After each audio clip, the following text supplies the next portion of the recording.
I don't ever slow up, no I don't take shit. I got no love for the fakeness. If you wanna play tough and wanna hate this, I'll always show up. I don't ever slow up, no I don't take shit. I got no love for the fakeness. If you wanna play tough and wanna hate this, I'll always show up and make a statement. I don't ever slow up, no I don't take shit. I got no love for the fakeness. If you wanna play tough and wanna hate this, I'll always show up and make a statement. Everything I do so instinctive and so passionate. Every word I move so descriptive like an adjective. I got a vendetta against people who patented being negative when you should be getting after it.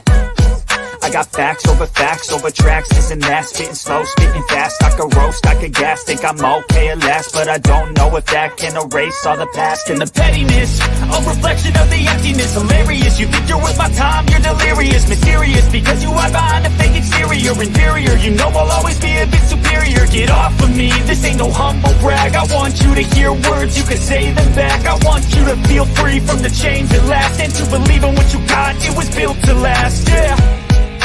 Now that I've been put through hell, I never got anyone's help. I had to do it all myself.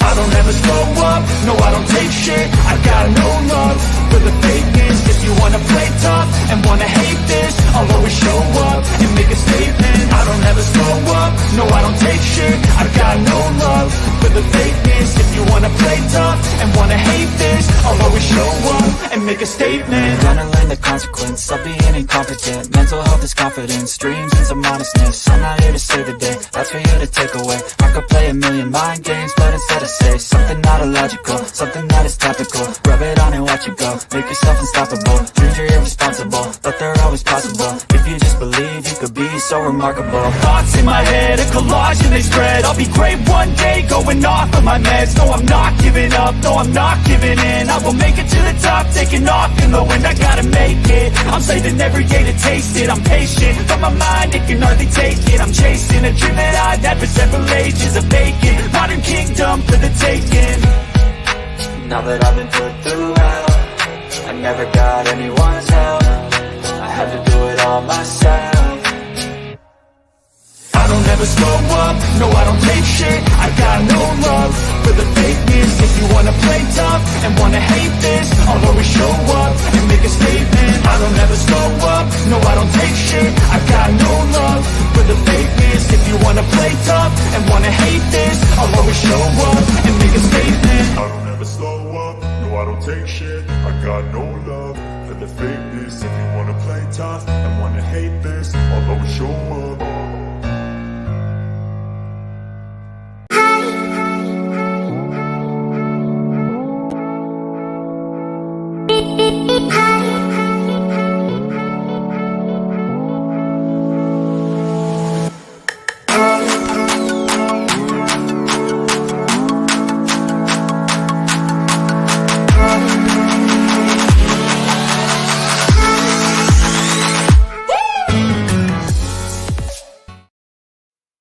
Well, it's a beautiful day. We were bored off our butt. Shane and I decided, hey, let's just do something. So we're going live. What's going on, everybody? Hey, Shane, what's happening, brother? Not much. I was just finishing up yard work. You gave me a call. I hopped in the shower, and I'm ready to rock. Tell you what, home field advantage. People, Vegas seems to make a little bit of a big deal about it, and I believe in it. Do you? Oh, yes, definitely. Home field advantage is a big deal because let's face it. If would you rather see West Virginia play Texas Tech at Texas Tech, or would you rather see Texas Tech at Morgantown? So obviously, I'd rather play Texas Tech at Morgantown. Mhm. But because there's a lot of things that go into it. So I've got I brought up myself. This is from Boyd's Bet, and it talks about home field advantage quite a bit. And so Boyd's Bet is Jimmy Boyd. Many people know him. He's a bet specialist. He's an analyst. He shows you how to bet on games, things like that. So he's got a chart in here with home field advantages and how many points each home field gets. So I thought we'd go over that a little bit with everybody, and maybe I'll bring up where I bet, my betting site, and go over how to bet with everybody to show you. Because a lot of people don't understand. They see West Virginia is -3, and they're like, "Oh, minus, what's that mean?" They have no idea. So I thought maybe we go over that with everybody. You want to try that today, Shane? Let's do that. Hell yeah, let's do that. We'll have some fun. What you got up here? I haven't seen this chart. This is just the schedule, and in gray is the home field. So I was just going over this real quick based off our conversation, and this is just the eyeball test, and you just kind of look at it and you think, oh my, I was looking at Arizona, and half their games, and it's the way it should be. Half your hard games are away, and half your hard games are home. That's the way it should be scheduled. Right. And then some of them, unless you're Utah. Yeah, unless you're Utah, and Utah's the other end of the spectrum where it's just, Oklahoma State has it scheduled, I would say appropriately, with the home and away, and it just seems to make a little bit of sense. But Utah, man, the scheduling gods just kind of favored them, and things kind of just lined up. And on a year when they probably didn't need the scheduling favor. No, they they're a good team. So, but that happens with a lot of teams, and but Kansas, they don't have an easy schedule. They got to go to West Virginia, Arizona State, Kansas State, BYU, and Baylor. Okay. They get TCU, Houston, and Iowa State and Colorado at home. That's probably a 40-60 of a tough schedule. Next year I think it's, but excuse me, a little easier for them. This year it's a little harder. Next year, of course the schedule's going to change. They're probably going to go have West Virginia at home. So that's the way when I look at it, I think, next year flip-flop it. But is Utah going to have a grueling schedule next year? I don't know who's going to appear on there. Are they going to have the same Big 12 teams? I've been looking, and if you, in the comments, if you know how they schedule and plan who plays who in the Big 12, other than using like a magic 8-ball, please let me know. I think they flip a quarter. I really do half the time. I mean, because some of the games I guess they all make sense because they're conference games, but at the same time, this year especially, some of them aren't making sense because some of them are not conference games, but they're playing somebody in the conference. And that's just confusing to me. I mean, it really is. Because if I'm looking at the schedule at the end of the year, and I say, oh, they beat Kansas, so if they beat Kansas, Kansas is out. But no, because Kansas wasn't a conference game, even though they beat them, it didn't count against Kansas. I mean, so it's just going to be really confusing at the end of the year, I'm afraid, for that reason right there. All right. So let me bring up, and I think I posted it. Not posted it. I think I put it right over here. Gotta find it, guys. There it is. Okay. All right. So I created this today, and you can't even see that. So let me just do it this way. Let me bring it up like this and share it. That might make it easier. Let me just find it on my thing and share it because it's going to be a lot easier for everybody to see. Just share it like this. Yeah, all right. Now let me come in here and share this. But this is going to be a lot easier to see it. Present, share screen.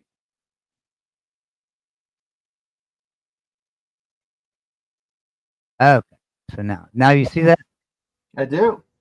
All right. So this is just what I did is I took the Irate 8. All right. And Mhm. this is from Boyd. Boyd's bet. So Boyd's bet has listed everything home and away game and how much they've won by since 1989. They went all the way back to 1989. So, like Iowa State has won 55, lost 77, and tied 2 at home since 1989, which means they're minus 2.55 points. That's minus So they don't have a 2.55 good points for their average loss. big. Yeah, they don't have a big home field advantage, and I thought they Right. would. That their average loss is minus 2.55. Now, Iowa State's a lot better team today than they were 10 years ago. They're a lot better team today than they were 7 years ago. So you got to think about that and realize that this is going to be skewed one way or the other a little bit. I would only go back Teams that are really bad. 10 years, honestly. Do what? I would only go back 10, 15 years. I don't know Yeah. why I went back to 89. I don't know why he went back to 89 either. All right, so then we got away. They won 32 and lost 100. Minus 12.56. Now, here's where it gets confusing because if you go over here favored, their home field advantage is 5 points, 5.01. So that makes no sense to me. Why is it 5.01? If they average losing at home, 2.5, average losing on the road, 12.5, how did they favor to win by 5? So that made no sense to me. Then it figured it out. Well, the only way that they could do this is probably, well, Frank figured it out. I didn't figure it out. Frank figured it out. And I can't remember what he said now. But anyway, this favored out here of 5, I think it's probably going to be like negative 5. Either it did not carry over from either it didn't carry the minus sign over on their spreadsheet and make it minus 5.1, which would mean if I would say going to be playing a cupcake team and they're going to be favored by a lot, they would take 5 points off of that. And so the favorite would be favored by 15, they would be favored by 10. Mhm. Or if they are favored by 5, then if they're playing a cupcake game, they're going to be favored over them by 15. Now all of a sudden they're favored by 20. So yeah, that's where that gets confusing. Texas Tech, 73 and 56 since 1989, no ties, which I couldn't believe that. 4.29 average win at home. On the road, though, it's a different story. 54, 76 0 average win. They lost and by an average of 4.17. But they do have a positive of 4.22 home advantage for favorite. So, Kansas State, 86, 44 and 1 at home, 7.76 average margin of victory. Kansas State, pretty damn good team. Yeah. 61-74 on the road, minus 0.43 loss. So the overall favorite is 4.10. Now, see, this is where I've gotten confused and don't understand. Can't be where it's at based off its home and away record, and Iowa State isn't. Like Iowa State. I know this is where it got confusing for me too, and I can't remember what Frank said. Maybe he's in the chat and he'll type it in for us. What he said that he thought this meant. But we'll go down through there real quick so everybody can see. So Kansas, another team. Kansas was a dumpster fire for a lot of years. And then back in 2005 and 6, they started winning a little bit, and they won some games. And then they became a dumpster fire again, and they're dumpster fire all the way up until a couple of years ago. And now they're winning again. But West and TCU are tough. yeah. But Kansas 40 and 90 at home. 140 lost 90 at home. Average of minus 11.1 points a game. 23 and 108 and 1 on the road. That's absolutely horrible. Look at that. Minus 18.86. Kansas has not been a good team at all. Then you get out here, says that they're favored 3.87 as their home field advantage, 3.8. No way. No way that's their home field advantage. Maybe it is now. But West Virginia, 77 and 47 and 2 at home since 1989. Average win of 6.95. 67 and 57 and 0 on the road. Average win 1.91, giving them a 2.52 home field advantage. That's not right. That's just nuts. I just can't figure it out. Crazy. And you can see TCU, Oklahoma State, and Baylor. Oklahoma State.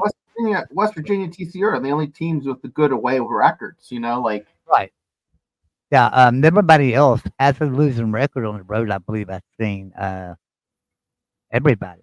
Everybody's got a losing record on the road. Out of the Irate 8, right? West Virginia and TCU, which is the newcomers into the conference, are the two best teams overall. We know West Virginia is 15th in the country in winning percentage overall for all the years. We know they're a top 25 program in football and basketball every year as well. So TCU, a top 25 football program, probably. I do not know. I've not looked at the rankings on that. But TCU and West Virginia, right? They're the only ones that's got favorable wins on the road and stuff. So without a doubt, I think West Virginia and TCU are probably your two toughest home field advantages, right? When you look at this, if you're going to go by tradition. Now, if you look at today and you go back to what's going on right now, I think this is a little bit off. And that may be why the numbers over here to the right for the favorites is off, right? Because Iowa State's a better team now than they have been in the past. Texas Tech's a better team now than they have been in the past. So is Kansas State. Kansas State was, before Bill Snyder was a dumpster fire. So Kansas, another great example. Good team now. But there's no way they got an average of 3.87. Another thing I'd want to see on here, the capture, is night games. Yeah. You go into, and this isn't a Big 12, but I'm just thinking about Blacksburg at night. Vatech. I'm thinking about Texas Tech at night. Those places are tough to play, I think.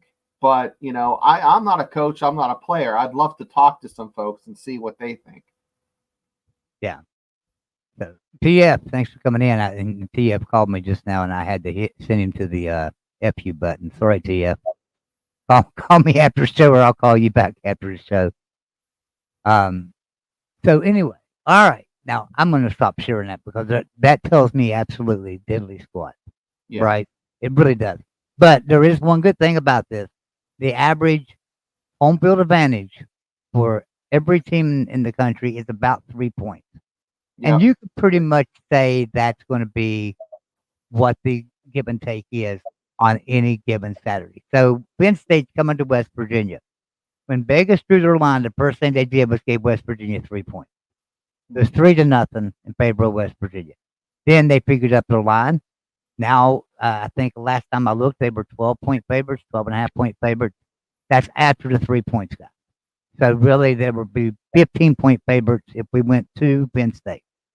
That's basically what that would mean.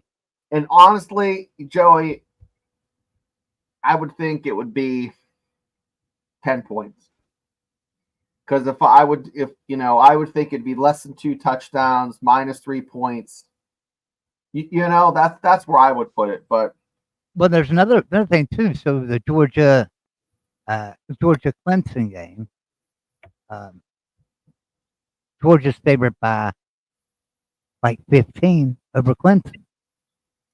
Now that game's in Atlanta. It's a neutral site field. So there's no points given for that. But at the same time, they're going to look at it and say, wait a minute, this game is a neutral site field, but it's in Atlanta. Guess where Atlanta is? It's in Georgia. Georgia's playing. So might not be home field, but it's their second home. It's their home away from home. So, I think that's fine. And I liked the other day I interviewed Pigskin Pete. We talked about that game. And he was talking about, I don't really care that game's the noon kickoff because here's why. It's played in Atlanta. It's played indoors. It's not a night game anyway. If it is a night game, you're indoors. You're not going to know it's night. Right? So he's right about that. So the noon kickoff for that game probably right. And then Notre Dame and who's the night game? Notre Dame and who's they playing?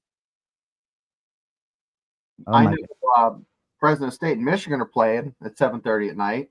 Yeah, no, then the big kickoff shows. Oh, The night, but the daytime, the noon one, the big noon kickoff is Georgia and Georgia and Clemson. Then at night, the 8 o'clock or 8:30 is Notre Dame. Anyway, so what we're going to do now, I've got a betting site pulled up, Okay. and I will bring that up so we can help people to learn to bet a little bit here. Now, listen, we're not giving you advice. We're not saying to bet. We're saying if you do, we want to help you understand how to read it and know what you're doing. So did that pop on there? Did. Okay, good deal. So if we look right here and we go to example over here, this is Bet US. This is where I bet, betus.com. If you click on college football over at the left, and it'll come up with all the college football things. So here we got Texas -4.5, Michigan +4.5. So Texas is a 4.5 point favorite, right? So if you wanted to take Texas, you would just click on this -4.5, and you'll see a little box come up over to the right. And this is about on every website. And you can go over here and type in what your risk is. Let's just say you want to risk $10. Well, you're going to win $8. You see it popped up right there, winning $8. All right. Now, if you take the +4.5, let me get rid of this one right here. Hold on. Let me get rid of that one. And if we want to take the +4.5 and take Michigan, and this time bet $10, now all of a sudden we win $10.50 because Michigan is the underdog here. They're +4.5. So, Michigan is getting 4 points, getting 4.5 points to start the game. So they're winning 4.5 to nothing right now over Texas, according to the betting gods. That's how this works. Michigan is winning 4.5 to nothing over Texas. Means Texas got to come out and score over 4.5 points to win or win by 4.5 points. Yep. So if they come out and score one touchdown, that's not 4.5 points difference. So if it's 7 to 4.5, right? If let's just say Michigan kicks a field goal, 3 points, and Texas scores a touchdown, 7-3. All of a sudden, that 4.5 isn't covered, so you could win on Michigan there. I hope that makes sense. Did that make sense? It's clear as mud. It is. It makes sense, Joey. It does. Okay. And showing us how that works makes for the folks at home. And I'm not a bet. I played parlay cards years ago, and I've been to Vegas a few times. Put a bet down on a couple tournament games West Virginia was in while I was out there, and I wish I would have known then what you're showing me now, because it just makes complete sense. I just put money down and hope they won. Right. So now, if you go up and see, you can see Saturday, September 28th. So we moved way ahead here on college football season. Georgia and Alabama. Georgia's a 5.5 point favorite right now. Now, here's the cool thing about this. We know Georgia's got to play Clemson first game of the year. If that game's really, really close, then you're most likely going to want to take Alabama in this game. Am I right? Of course I'm right. You would want to take Alabama in this game. So watch this line, because it's 5.5 right now. But as the game gets closer, it's according to how Georgia's playing. If Georgia absolutely blows Clemson out, just destroys them, and Alabama struggles a little bit their first couple of games, the line's going to move. Georgia's going to go up and be favored by -10 maybe, or -8, -7. It's not going to move to -10. But you will see lines move a point or sometimes a point and a half in one direction or another. Also based off of action. Right. If I'm betting Georgia, of course they're going to change that. And, you see that, around the Super Bowl or bowl games, closer to the bowl game, you say, oh my gosh, it used to be 5.5, now it's 3.5. That's just because the action is changing. Right. Now, if we go over here to this game here, for instance, the Georgia-Alabama game, let's say I'm an Alabama fan and I just think Alabama's going to beat Georgia. Now, it's a 5.5 thing, 5.5 points. So if I go in here and I type a $10 bet, I'm going to win $9.09 if Alabama can beat Georgia by more than 5.5, right? And the same thing, if I go to Georgia and bet that same $10, I'm betting winning $9.09. And the reason for that is this little number right here beside of it, -110. Basically, it's at -110. At -110, if you notice up here on Texas and Michigan, it's different. Texas is -125, Michigan's -105. So that's why the money is different, and goes up and down as you bet, that you win more on Michigan than you do on Texas, or vice versa. At that number right out their side. Right here, Michigan and Washington on Saturday, October 5th. Exact same thing. Both of them are -110. So it's going to pay the same one way or another. If you bet on the Michigan and you bet $10, you're going to win $9.09. If you bet on Washington and pay the $10, you're going to win $9.09. Those are both -110. And that's the only games they've got on this site right now. So, see, John asked a question, and I think we should answer it real quick. He wants to know, who do y'all think has the best home field advantage, top 5? And I'm talking, we're going to talk Big 12. So I'm going to give you my 5 real quick. And I'm going to think of them as we're talking here. I would say, I crapped on West Virginia as far as like best fields, but as far as home field advantage, I think Oklahoma State, West Virginia are in the 5. I would have to think that Utah, Texas Tech, and maybe TCU are the other ones, and then Arizona is like, because I don't have months, but I hear about the Desert Curse. So those are my 5, John. So my 5 are pretty similar. I'm going through here right now. I'm going to see what Utah. I'm looking through Utah here on this chart to see where they have Utah and what their record is since then. All right, so they are 85-47 at home with an 8.86 winning advantage, and 72-56 on the road with a 2.25 winning advantage. Mm-hmm. And they've got a 3.3 home field advantage at Utah. That's about the average. So I'm not going to say Utah is probably the best, but I think if you have to look at home field advantage, I'm with you. You have to give it to Oklahoma State here. I think Stillwater's a pretty special place. So yeah, I have to give it to Oklahoma State. That's number 1. And I'm not being a homer. I swear I'm not. I've been to a lot of universities though, and I've seen their facilities. I've seen their stadiums. I've seen around them. I've walked around them. I know what it's like there. I'm going to tell you right now, Morgantown is a very, very tough place to play. Without a doubt, one of the hardest. All you've got to do is look. Baylor's been number 4 in the country and had fantastic teams that had beaten TCU in 2014. They had beaten TCU, right? And TCU is a top 5 team. Then they came to Morgantown to beat a West Virginia team that was not real good. I mean, they were good, but not fantastic. They had lost to Alabama week 1. They had lost a couple of games going into that game, but yet they beat Baylor in Morgantown 34-21, I believe was the score. Baylor was number 4 in the country.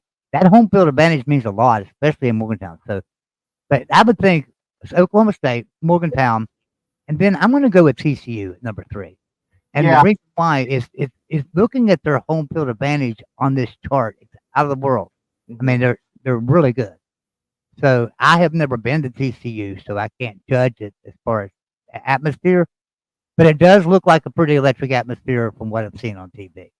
So I'm going to give TCU that home field advantage at number 3. I switch my Utah for TCU. Those are interchangeable. So I have 5, and then TCU is like the honorable mention because I put in Iowa State because Iowa State's kind of like Morgantown. Now another one too, and not right now, but another one too that's going to have some great home field advantage at some point, I think, is UCF. Absolutely. Mainly because of their have the highest ceiling. I agree. They just don't have it right now. They don't have it right now, but they're going to eventually be a really tough thing. So then we've got. I'm looking here to see. Cincinnati's got really high. They're 71-37-1 at home since 1989, but you can't judge Cincinnati like that. They spent some time in the Big East for a few years. But they've mostly been a group of 5 team their whole existence. So I can't judge. I can't judge Cincinnati and say that's a good home field advantage. Kansas State. Kansas State, without a doubt, they're 86-44-1 at home since 1989. Average win of 7.76, winning by 7.6. And their overall is 4 points. They get a 4-point advantage. So Kansas State, really good home field advantage there. And you can find all this on Boyd's Bets, boydsbets.com. Matter of fact, I'll tell you what I'll do. I will post that link so you guys can check out and see what we're looking at. I will post that link right here for you. That way, everybody can look at I like Stefan's top 5. I think those are good, solid. And here's the thing: I think you have like 2, 3 that are always going to be in the top 5, and I think those 3, 4, or 4 and 5 can be interchanged depending on the year. Okay, and that's my opinion, because some years it's more electric in Morgantown than others. But 90% of the games are pretty hyped up. But if you're ranked and you're going into and you're playing somebody, Iowa State, West Virginia, TCU, they always seem to knock off ranked teams, in my opinion. Yeah, but they do. Iowa State. I don't know why I didn't think about this, man. What a tough stadium to play. Iowa State. Oh. If people go there to lose, I'm gonna tell you right now. If you're new coming into the Big 12, and I'm talking to BYU, talking to Cincinnati, Houston, all the newcomers, and even out of the Pac-12, I know Colorado. You played Iowa State at Iowa State many times before in the past. You other guys, man, Iowa State's a pretty tough place to play. You can't win in Iowa. I don't know what it is at Iowa State, but that is a really good atmosphere. So I'm going to have to throw Iowa State in my top 5 too.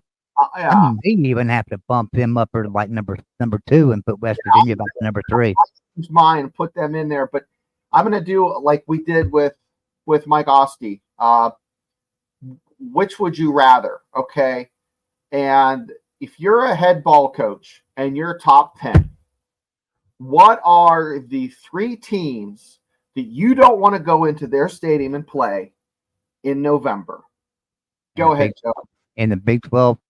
The 3 teams in the Big 12. Now we're taking newcomers and everything, right? In this, everybody. Okay.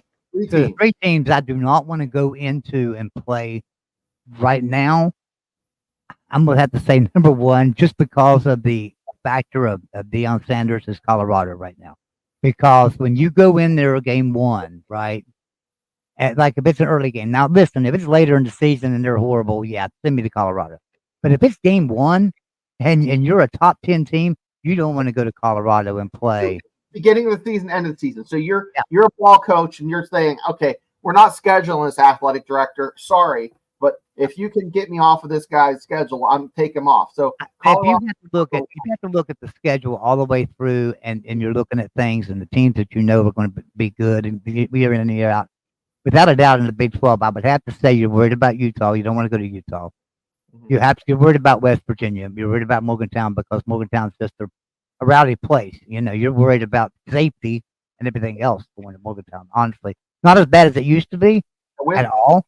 Miami they used to throw whiskey bottles at the buses rolling in. Just saying. Yeah, they used to turn buses over. I'm seriously, but they would be out there trying to turn buses over with teams in them. That's not like that anymore, thank goodness. But still, yet. That same sense of feeling is right there around your team when you come into Morgantown, because they get off the bus right there with Mountaineers beside them. Yeah, and I mean, it's not a nice thing. So then you got I'm gonna have to say Morgantown in that, but then I gotta throw Iowa State in there too. So I think that's the 3 teams: is Utah, West Virginia, and Iowa State. If them 3 teams run your schedule and you're a top 10 team like Penn State right now, I guarantee you they're not happy about having to come to Morgantown. No, I wouldn't be. Because they're looking forward to a great season, and this game, Penn State against West Virginia, could derail Penn State's season if West Virginia wins that game. You had mentioned UCF, and I think they're right at the cusp of being a freaking, they call it the bounce house, right? I think it's at the cusp of being one of the great stadiums to get a bloody nose in. Okay. but they're not there yet. So let's move on. I'm going to say Oklahoma State, Utah, Iowa State, and then West Virginia. Yeah, Just that Iowa State, you just can't get by that because and let me. I guess we're kind of biased as Mountaineer fans because we don't have a lot of luck at Iowa State. Well, I'm gonna clarify why I didn't pick the Mountaineers. Okay, and if Neil Brown wants to use this as fodder, he can. They haven't had the defense that they've been known for, 10 years ago. They just haven't had that crazy defense, and it's even when Baylor came in, it was a shootout. So it's just, I think a little bit of defense, a little bit of nasty fans. That's what makes for a bad environment, I think. And West Virginia just hasn't had that recently. What I want to see them on my schedule if I was ranked and trying to get through the season and with a playoff berth. No, I wouldn't want to see them. But that nastiness on defense. Last time I've seen that was Carl Joseph. Really, Joseph. Yeah. And then back in '96, they had like a top 3 defense in the nation. Yeah, I mean, all through the 80s, 90s, and even the early 2000s, we had top ranked defenses. But now we just don't. Since Dana Holgerson came to Morgantown in 2011, our defense has been crap. That's right. Now, I think Neil Brown, I thought Vic Koenig did a really good job in 2019 with our defense, considering what he had to work with, especially. We had a really good defense in 2019. Unfortunately, Vic Koenig got in some trouble, lost his job at West Virginia, and I hated that because I really think he's a good defensive coordinator. Baylor that's right. Baylor, and this is why we had West Virginia on the list, not because I'm a homer, because TCU and Baylor have went into Morgantown ranked and came out with big L's. Yeah. And those were West Virginia teams that were garbage. They had Will Greer, which is a good coach, but they weren't a West Virginia team that West Virginia fans are used to having. And they managed to, beat a good team there. Virginia Tech, 10 years ago, 15 years ago, would come into Morgantown ranked and leave sad pandas. Another team that would come in ranked frequently would be, 20 years ago, would be Syracuse or Louisville, 10, 15 years ago. So, but Baylor is one of the most recent victims. TCU is another victim. We were talking on the show last night with Clint about TCU coming in and losing a few times. So I last night, Joey, Clint and me agreed that I think West Virginia TCU is one of the better matchups year in and year out, as far as the parity of who the hell's going to win. So yeah, they are. And another thing too, I will say this about Morgantown. There's another team that didn't like coming to Morgantown either. And not because they lost to Morgantown, because they never did lose in Morgantown. But they always struggled. It was always a game. Final score 58-56. Final score 56-54. 52-51. 51-48. And that's West Virginia and Oklahoma. I mean, it didn't matter where Oklahoma was, how good they were, how dominant they were. They come to Morgantown, they had a battle on their hands.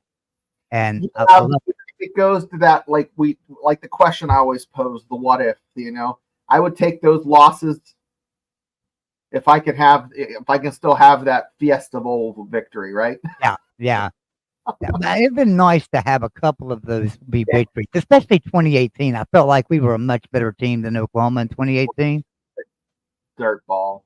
Yeah, and what do you do when you've got a head coach that's an offensive coordinator and not a head coach? You don't have defense. Once. Now you put me in a bad mood. And the thing about it is, our defensive coordinator, he's a good defensive coordinator because guess where he is? He's at NC State, and hey, they got a pretty damn good defense down there. Well, you got to have a little bit of help from your head coach. It's just you got any help. But yeah, it's been a fun show. I'm glad you called me. I mean, this is stuff.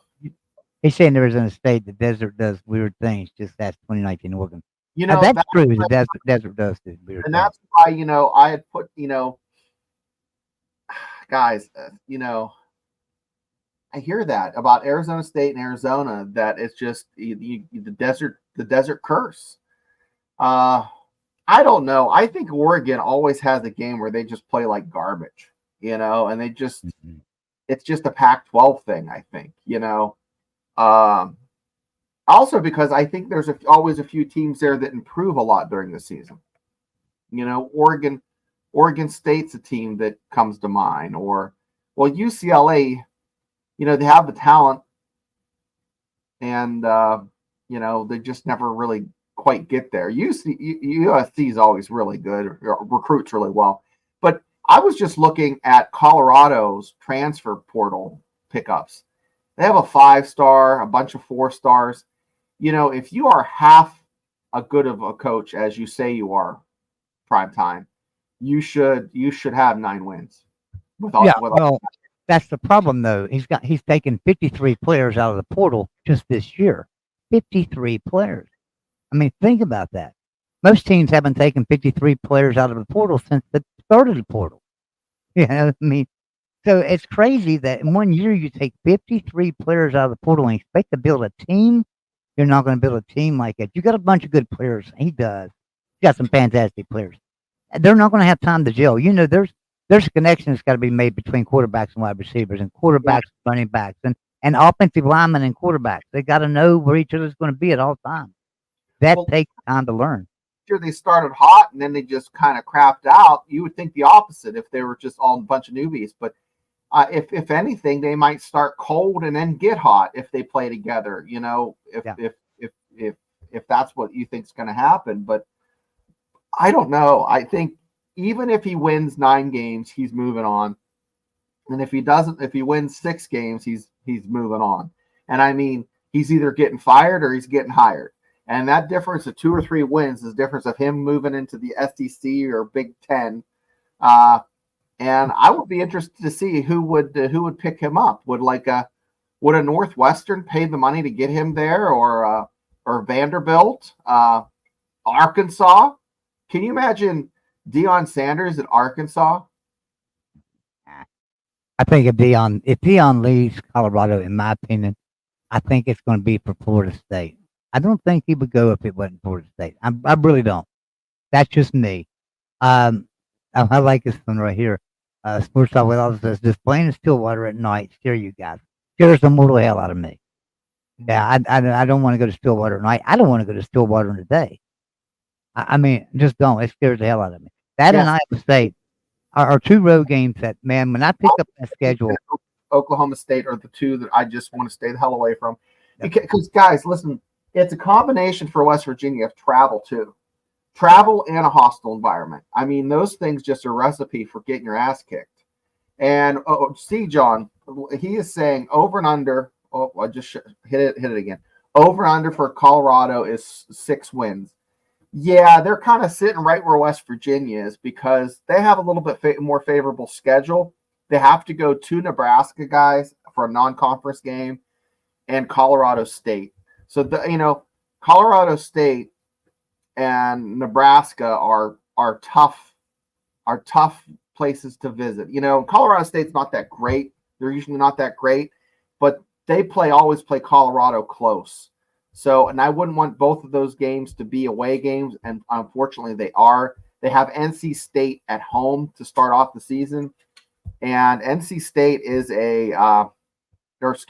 North Dakota State. So North Dakota State, not NC State. I was going to say, I don't remember that game. Yeah, North Dakota State's going to be, it's going to be a warm-up game for them. But, they've won those FBS national championships before. So, and they get a lot of guys drafted. So it's not going to be a walk in the park. But what would happen, Joey, if Prime loses that first game? Well, like I say, if they can get the team to gel together, there might be a possibility he loses the first couple of games. He's got a lot of good players that aren't gelled together as a team, right? So they could lose the first couple of games and then gel together as a team and go on a big long winning streak.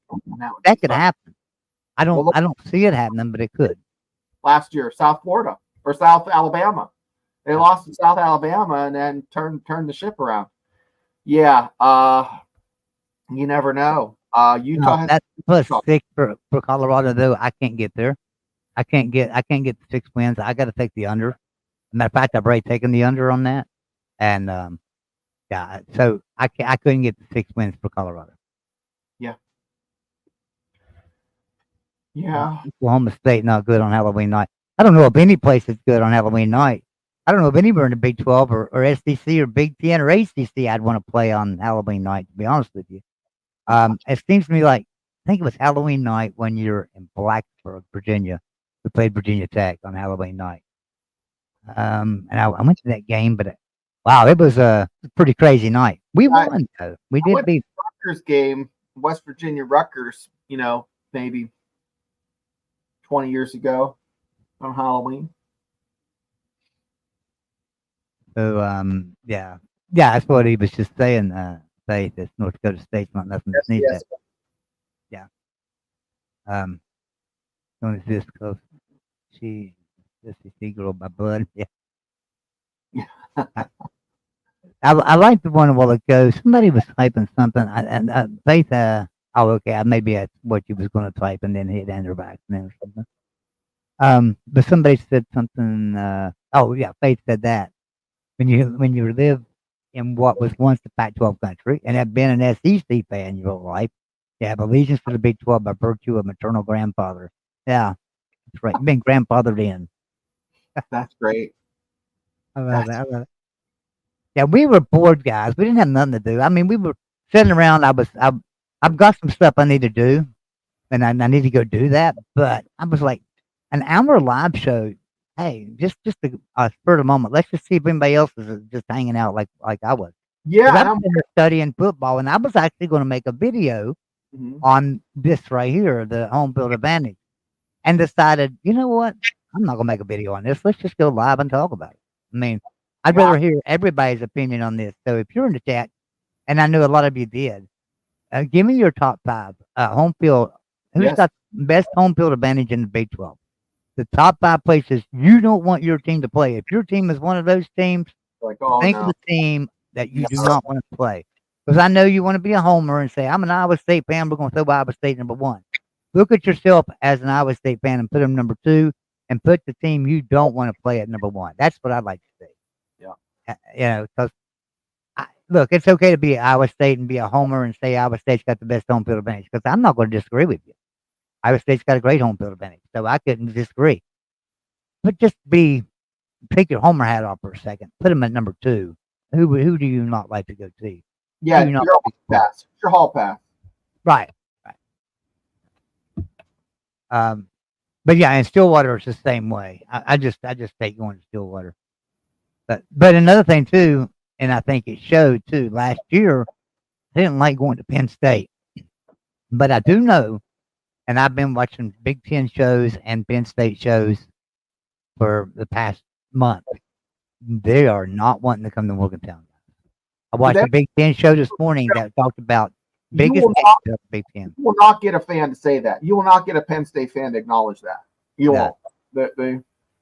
Now, out of the Big 10, I watched the Big 10 show this morning. They were talking about a couple of big games, week 1, that are going to define this conference, define the Big 10. One of them was the LSU game with USC and LSU, and number 2 was West Virginia and Penn State. And those 2 are going to define the conference pretty much from the get-go. Because USC, if they can beat LSU, well, all of a sudden they've beaten an SEC team, right? And LSU's got a really good offense. And let's face it, USC's had a pretty bad defense for several years now. And Lincoln Riley's not a defensive coach. He's a lot like Dana Holgorsen, although he's a lot better head coach than Dana Holgorsen. But he still can't coach. He still don't have defenses. And USC's brought in a lot of good transfers to their defense this year.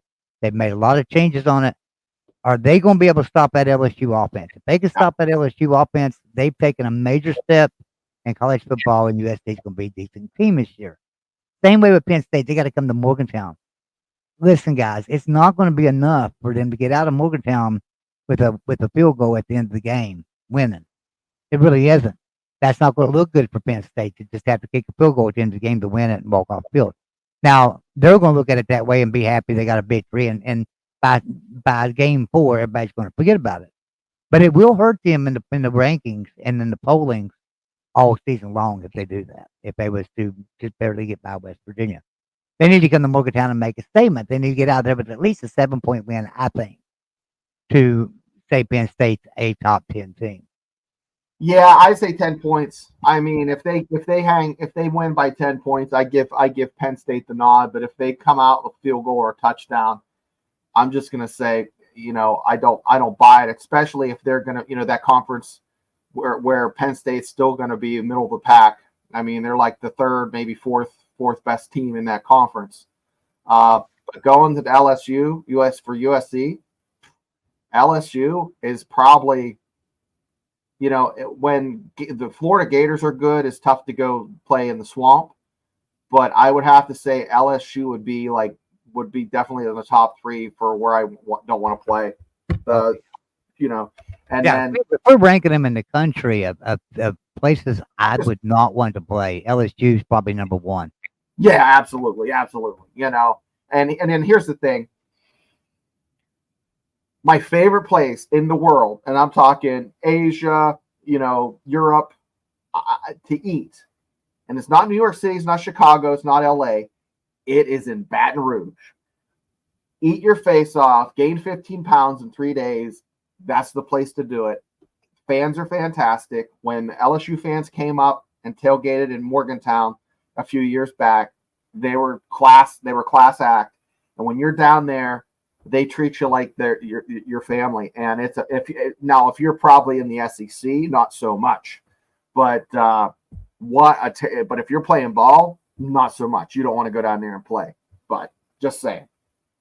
So, John don't like that I took the under on Colorado. I'll tell you what. I have a lot. John. Last night I said this. I have a love-hate relationship. I love watching Deion Sanders. And I pull for him, but then he does some weird shit that makes me just like, So I love him. I want him to succeed because it's good for college football. Okay, it's good for the Big 12. But when he does something, what is that picture? But when he just, when they treat people like garbage, it just makes me feel bad. And I understand it's a business, but long way. Go Big 12. I love the Big 12. Slap around a Big 10 or SEC. Wonder if OU flag that Baker Mayfield planted that OU flag. Remember that? Oh, that was funny. Yeah, that's good. Did you see the meme of Ronald McDonald and Wendy's having a baby? I'll have to send you that on Facebook. Oh, I have to see that. No, I've not seen that. I'll be right back. Go ahead and keep talking to him. I'll be right back. But, guys, Steve John did not like the over-under. I'll tell you what, like I said, if he gets 6 wins, they're probably going to, 5 wins, they're going to get rid of Deion. If he has more than, say, 7 or 8 wins, I think he's moving to another team. I think some team's going to offer him, just write a check and tell him to come on to Arkansas or, can you imagine him at Arkansas? The Razorbacks were good in the 60s, guys. They were legitimately a powerhouse in the 60s. And for them to, and the fan base is just, they're guys, I say it, batshit crazy, and they are. And, they're starved for a good season, Joey, what I was saying is Arkansas starved for 8-9 wins. Okay, those fans would just go absolutely through the roof if they got like a Deion Sanders. Where's another school? Vanderbilt would never get Deion, but what about like Northwestern? Like that's kind of like, or Rutgers or somebody like Maryland getting Deion Sanders. I mean, I could see it, but I think he'd fit better in the SEC. Honestly, I just feel like, I don't know. I just feel like he is trying to win at Colorado. If he can win at Colorado, he might prove he could win about anywhere, right? I mean, Not saying that Colorado's that bad of a program. Colorado's a great program, right? They got plenty of money and they get plenty of good talent out there. What I'm saying is Dion needs to prove he can do it.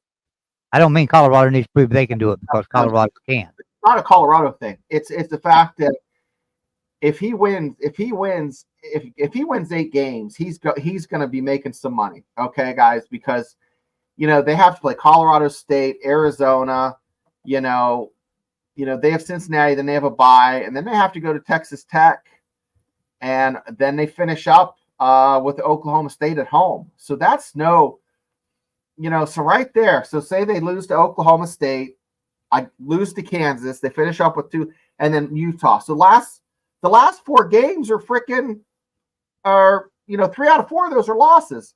Texas Tech, Utah at home, at Kansas, Oklahoma State at home.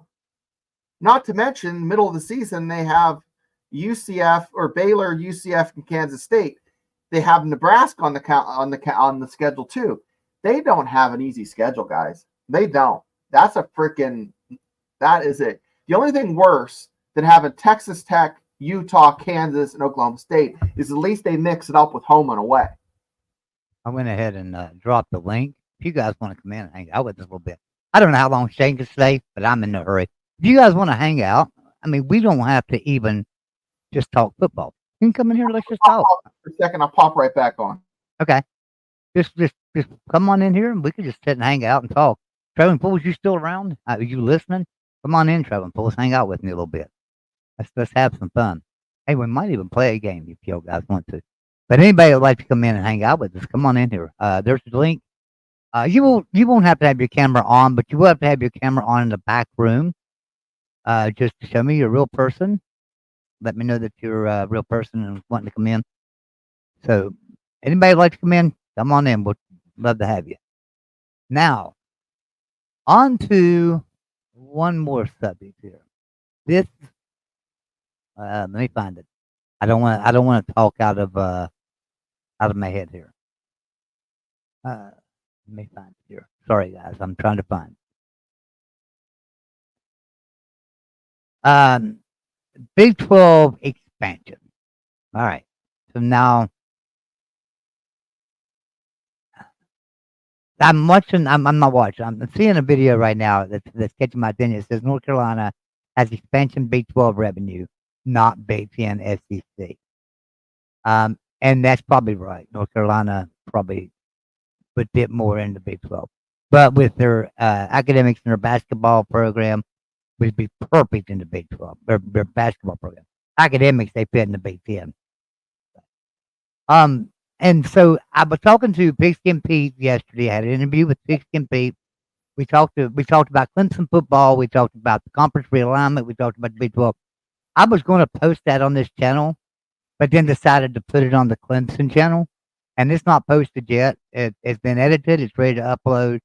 So as soon as it gets uploaded to the Clemson channel, be sure to check that out. But I interviewed Pigskin Pete. We talked about conference realignment. We talked about Clemson, Florida State, North Carolina, Virginia Tech, Pitt, all of them. Some of them coming to Big 12 or SEC or Big 10.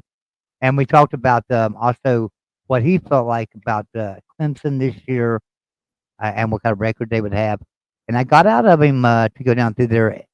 So if you watch Pigskin Pete, he never makes a prediction. He won't make a prediction until like a week before the games. That's when he makes his predictions of what's going to happen in the season. But I got it out of him. I've never been. Nobody's ever been able to get it out of him. I don't believe. I've seen people try. And he's like, I don't do predictions. I asked him for one, and he gave me his season prediction for Clemson. So it might be a good thing to watch. He's really good. Another one I had on too is Slim Shady Kane from Miami. We had him on the show here just a couple of weeks ago. So, and it is on this channel. So. Anybody want to come in and hang out? We'd love to have you, man. We don't, like I say, we don't even talk football. We can just sit in here and talk. We can talk about a movie you watched. I don't care. We can talk about I want to do something different on this channel. So here's what I'm thinking about doing. I do trivia on Traveling Fools every Sunday night. And trivia is becoming really big to just sit and play. I mean, people are just doing it like crazy. So we have, we'll have over 100 people in there playing trivia with us. Then over on Big BC Live, we have over 100 people playing trivia. On the Expert, they have over 100 people playing trivia. Controversial Cruising is starting to build now, and he's got like 50 or 60 people playing trivia, and it's growing constantly. But I'd like to do something like that on here, maybe on Tuesdays, to just like do a college football trivia game, and Fun you know, time. yeah, you guys can come in and compete. It will be interactive. So what I'll do, I'll make it completely interactive to where you'll see the question on the screen, you'll type the answer in the chat, and it'll calculate your answer. So there'll be multiple choice. So I'll give you a question. It might say all-time leading scorer at WVU. Okay, that it might be that. Just all-time leading scorer at WVU in history. And I'll have Pat White, Steve Slayton, Pat McAfee, and I don't know, Will Greer. The answer is Pat McAfee. And so if you answered Pat McAfee, if it's number 3, if you just type a 3 in, it registered automatically, and it'll tell us if you who all got it right, who got it wrong, and so we can kind of like keep scoring our head a little bit. But at the end, it figures everybody's score up, and it's based on how fast you get your answer in. So if you Google, you're going to lose. I'm just going to let you know because I set the timer on like 15 seconds. So you don't have time to really Google these answers and find them. Everybody's going to have an answer they put in, and whoever's fastest getting the answer in is generally the winner. Points, yeah. Well, Well, that'll be a lot of fun. I'm going to have to pop off here in the next minute or two, but I'll tell you what, guys, it's been a great hour. I'm glad I had the time to hang out with you. And, let's remind folks where we're going to be this week. Monday, Joey and me are going to do Magic 8 Ball, creepiest thing on the internet versus AI. Yeah. And then Tuesday, we might be doing the trivia. Wednesday, it's going to be something we have to build up. So what I'm going to do is I'll get like Mark Rogers, who's a genius at trivia, right? I'll try to get him to come and play. I'll get a couple other guys that are really good at trivia to come in and play with us so we can have some people to try to get it started. Because trivia is just one of the things we can't have 1 or 2 people in the chat playing and it be really that much fun. So, if we can get 10 or 12 people in here just playing to start with, that's what we need to do. And then we'll just build it from there. Yeah, we'll do that on Tuesday night. We'll do it Tuesday nights at 7 o'clock from 7 to whenever, however long it goes. And then, we have Thursday night, the Big 12 show. And Friday is our West Virginia show. And this show. We had a lot of people watch the Thursday show, where we ranked the stadiums, sorry. And we had a few people in last night, which was a lot of fun. So, I didn't give my rankings because I wasn't there Thursday night. Sorry, guys, I wasn't feeling well. Shane did a great job. Appreciate him filling in for me and stuff. But I never gave you my rankings on the top 5 stadiums in the Big 12. Okay. And I don't look at size. I look at a lot of things. So I've been to a lot of these stadiums and been to them. There's some nice stadiums out there, right? And some good atmospheres. My number 1 stadium overall in the Big 12 it's got to be Oklahoma State. It's just got to be Oklahoma State. I love the look of the stadium. I think it's number 1. I think it's gorgeous. It's a gorgeous stadium. Number 2, the atmosphere of the stadium, how they pack the stadium out, the rowdiness of the fans, how crazy they are. That's my number 1 in the Big 12. My number 2 stadium in the Big 12 is Mountaineer Field. And I'm arguing with myself between Mountaineer Field and Iowa State. But I'm going to go with West Virginia on this one, simply because they've had a longer period of success than Iowa State, and plus they are just a much better program overall through the years than Iowa State. Not that Iowa State's a bad program now; they're not. I'm saying through the years, over the years. So then my number 3, I'm going to go with Kansas State. I think Kansas State. I think anybody who goes out Kansas State, man, you're asking for trouble. Yeah, Manhattan's not a fun place to go and play football. And then after that, I'm going to go with Utah. I've never been to Utah, but I have watched them play quite a bit on TV. It looks like a pretty rowdy atmosphere. Let's say Utah. That's gonna be my top 5. Mhm. And listen, I would not argue with you if you came in here and said I'd taken Arizona over Utah, or I would have taken Some of this them are one over that one. I mean, like the pictures. You just look and it looks like a postcard, and you're yeah, sitting here sunsetting. I mean, it's just so hard. So that's yeah. why when I did it, Joey, I went by the capacity, and then just said these are the 5 I'd like to visit, because there's no way in heck I can pick. There's so many great stadiums. It's not like the Big Ten where you have, like 6 great stadiums and the rest are garbage, and that's pretty much the way it is. But, the Big 12 has a bunch of beautiful stadiums, just saying. But And a lot of them have been updated. West Virginia's has been updated. They need to update it a little bit more on some things, but they have done some really great upgrades. We know that UCF's building stuff and upgrading like crazy. And now Kansas has thrown in $225 million to redo their stuff. So I mean that everybody's investing in their programs in the Big 12. That's what gets me is everybody says, "Well, the Big 12 is about to go." No, if the Big 12 is about to go, these teams would not be throwing hundreds of millions of dollars into their stadiums and facilities. It just wouldn't happen. The Big 12 is pretty strong right now. Don't ever think it's ready to go. It's not. well, It's not going. I'm gonna bounce. Thanks again, Joey. Thank you, brother. But Shane did miss one show, and that was Wednesday night. We got the Mountaineer Locker Room with Frank Beer, and everybody needs to check it out. And Frank, I'm gonna announce this right now, and Shane's gone, so he's not gonna hear this. And I hope it's okay that I announce this. Frank's gonna have Tony Creedy on Wednesday night.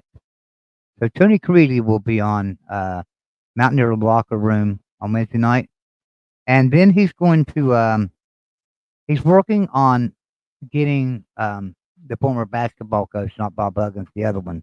Oh my goodness, the interim coach, and why his name slipped my mind, I don't know. But he's working on getting him the following week. So if you're a Mountaineer, be sure you tune into that show because Frank Fear and them do a fantastic job on Wednesday nights over there. And he's got some amazing connections and had some great players, coaches, and former coaches, former players, current coaches, current players. Like I say, I'm gonna have Tony Creedy on Wednesday night on that. Anybody want to come in and hang out a little while? If anybody does, come on in here. I don't have much longer though, but I can stay about another 15 minutes or so. But we will do what we can to get a trivia game started. Now, here's the thing about it. I said Tuesday night, but I kind of like my Tuesday nights, to be honest with you. I enjoy my Tuesdays because Tuesdays I take off and don't do anything. So we might do the trivia another night. We might do it on a Saturday or something, or on a Sunday night. So there's no guarantee it's going to be on Tuesday, but we will see. I'm trying to see what's going on here because somebody has missed me. Oh, okay. How about that Twitter, an X feed. All right, anybody want to come in? If not, we'll close this one out. All right. C. John says, got the bounce. Great show. Y'all have a good one. Take care. Nice seeing you, C. John. Troy, appreciate you being here. Fong Wei, appreciate you being here. Sports Talk with Austin. Thank you for coming in. Faith Thomas, much appreciation for you being here, Faith. I really like that. Then we had Jackson Johnson was in here. Appreciate you, Jackson Johnson, and posting the links and helping everybody out. We do have membership on the channel now. We have turned it on. There are 4 tiers. There's a $1.99 tier, which is the bench warmer tier. We have a $4.99, which is the second string tier. When we have a starting lineup for $9.99, and then we have your elite players for $14.99. So that's a month, $1.99 a month. Hey, join us up, join the family. We're going to have some great streams on here during football season where we're just watching the football game and giving you a play-by-play, hanging out, watching the game with you, right? We're just all going to watch the game together. We will be doing that. Those will be member only. Also, TF, Traveling Fools is in here. Appreciate you, Traveling Fools, stopping in and giving us a thumbs up. He's a Miami fan. He ain't going to hang out in the Big 12 stream. But he will be soon, won't he? He might be soon hanging out in the Big 12 stream. That'll be funny. And maybe I ought to tell him he needs to start hanging out with us more often because pretty soon it's inevitable he's going to be in the Big 12.